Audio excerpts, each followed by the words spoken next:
पिछले financial year में यदि आपको किसी भी तरह की कोई भी इनकम ऑनलाइन गेमिंग से हुई है, चाहे वो गेम आपका स्किल बेस्ड गेम हो, चाहे वो स्पोर्ट्स रिलेटेड गेम हो या किसी और तरह का गेम हो, तो उस इनकम को आपको आपके इनकम टैक्स रिटर्न में दिखाना भी पड़ेगा और उस पर 30% से इनकम टैक्स भी पे करना पड़ेगा।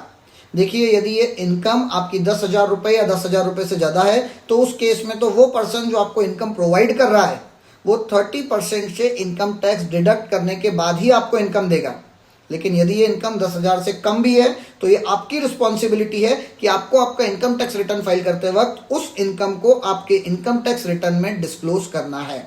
एक और बात ध्यान रखें, ये इनकम अर्न करने के लिए आपने जो एक्सपेंसेस किए हैं उसका कोई डिडक्शन आपको नहीं मिलने वाला है। जैसे कुछ ऐप फीस वगैरह पे की हो आपने, आपको कुछ पुराना लॉस हुआ था उसका कोई सेट ऑफ आपको नहीं मिलने वाला है। यहाँ तक कि जो बेसिक एग्जम्पशन लिमिट होती है इनकम टैक्स की उसका भी बेनिफिट आपको नहीं मिलने वाला है यदि आपको ऑनलाइन गेमिंग से कुछ इनकम हुई है।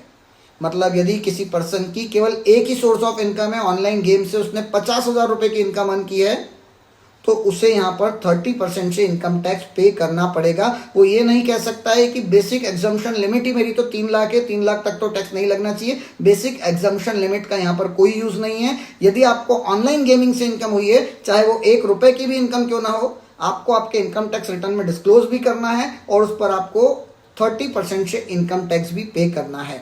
तो ध्यान रखें, प्रॉपर कंप्लायंस करें ताकि किसी भी तरह के कोई भी इनकम टैक्स के आगे आने वाले नोटिस से आप बच सकें, पेनल्टी से बच सकें, किसी भी तरह के इंटरेस्ट कॉस्ट से आप बच सकें। Thank you very much.